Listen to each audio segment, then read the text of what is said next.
Desde siempre, desde épocas muy remotas, el inquilino de Palacio Nacional ha sido muy controvertido en cuanto a su actuación, lo que ha prometido y lo que ha dejado de hacer. Por más de 70 años vimos cómo el llegar posterior a un México revolucionario, el PRI al poder, estuvo al frente de esta encomienda. Y pues sí, los diversos inquilinos de Palacio Nacional, en algún momento habitando la residencia denominada Oficial de los Pinos en tiempos de el general Lázaro Cárdenas, y de ahí hasta la llegada de Andrés Manuel López Obrador. Bueno, ha sido muy controvertido el hecho o la forma de gobernar por todos y cada uno de ellos. Cada quien imprime su sello distintivo. Cada uno de ellos es capaz de remontarnos y decirnos, hacernos creer que todo está bien. El famoso milagro del peso mexicano en tiempos de Luis Echeverría, cuando López Portillo, que defendería al peso como un perro, y tantas situaciones donde al gobernante en turno se le venían ocurriendo tantas situaciones muy cuestionadas, muchas de ellas con situaciones que en algunos casos dieron frutos, en otros no. El propio Carlos Salinas de Gortari nos hizo creer que estábamos en ese México de la bonanza y que quien se había equivocado había sido su sucesor Ernesto Zedillo Ponce de León. Y así, todos y cada uno de ellos han tenido su forma muy característica de gobernar.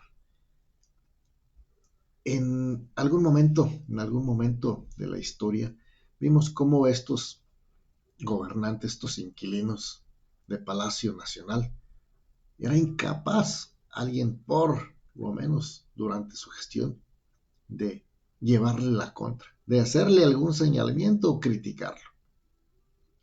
Con la llegada de el México moderno, los cambios en el asunto democrático hicieron posible que se comenzara a criticar no solamente por el adversario político, por aquellas personas que en algún momento estuvieron de acuerdo con ellos y después no.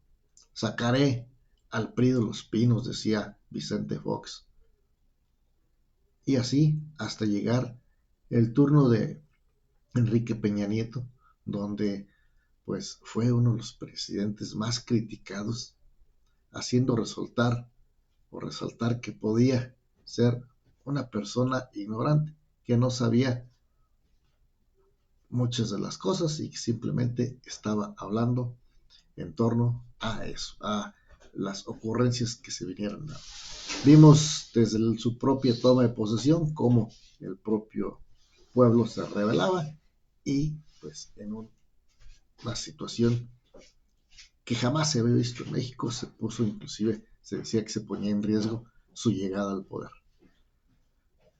Llega finalmente a la izquierda mexicana luego de ese gran esfuerzo que encabezó por muchos años el ingeniero Cuauhtémoc Cárdenas, y llegaba la oposición a este gobierno, y esa oposición que hoy por hoy se dice que es la más criticada, se dice que hoy sí hay libertad de expresión por parte del gobernante en turno y que pues él se defiende en las mañaneras.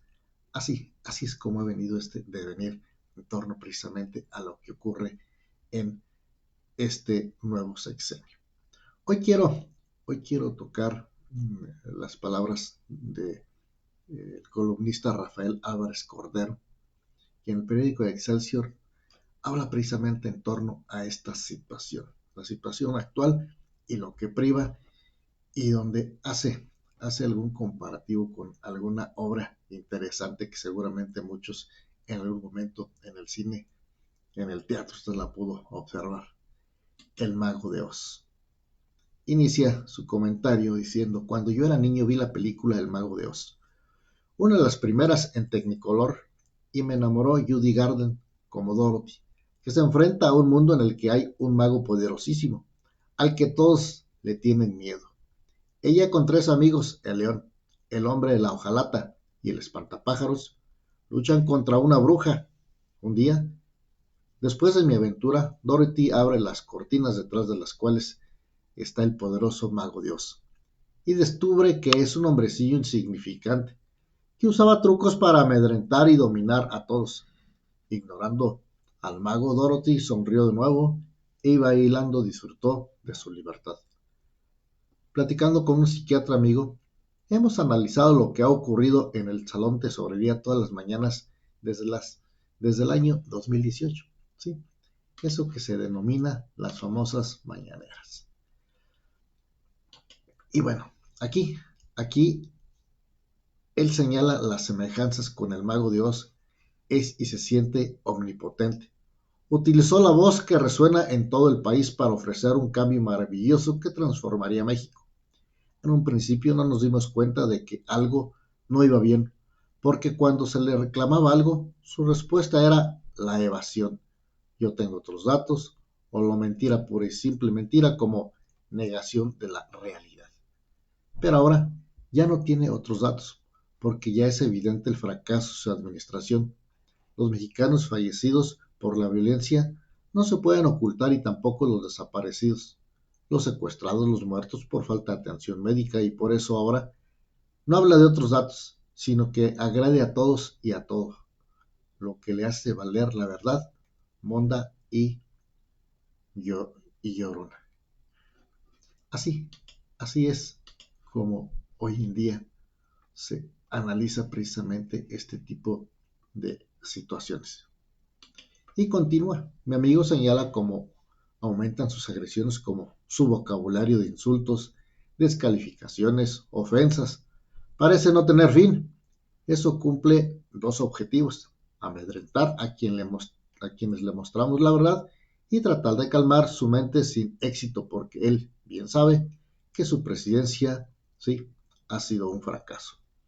Y así como Dorothy recorrió la cortina y puso en evidencia a un individuo incapaz, así la sociedad civil, las diversas organizaciones autónomas, tanto gubernamentales como civiles, abrieron las cortinas y ya demuestran a diario quién es en realidad el mago. Los datos están ahí. Cada día hay más mexicanos que reconocen que se equivocaron al votar por él. Cada día hay más análisis que se arrepienten de haberlo apoyado. Incluso dentro de su grupo, muchos renunciaron o lo critican abiertamente.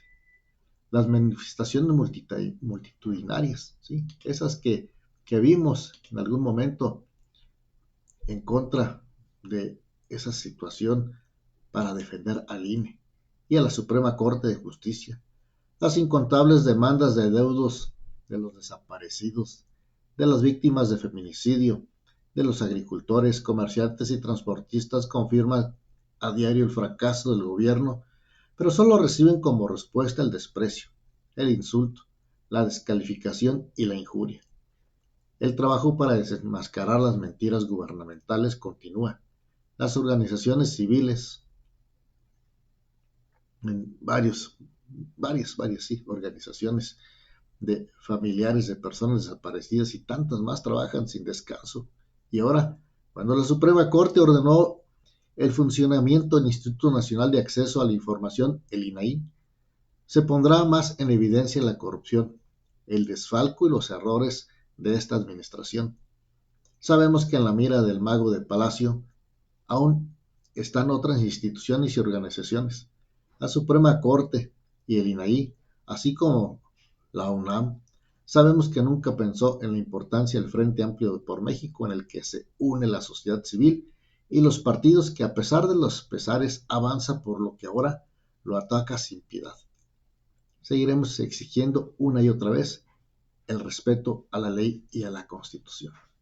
Aquí este comentario que la verdad llama mucho la atención, y es, pues podríamos sacar como conclusión muchas situaciones en torno a lo que en realidad está ocurriendo, en torno a lo que, como dicen por ahí, es el México real y el México también de los famosos otros datos. ¿qué sucederá?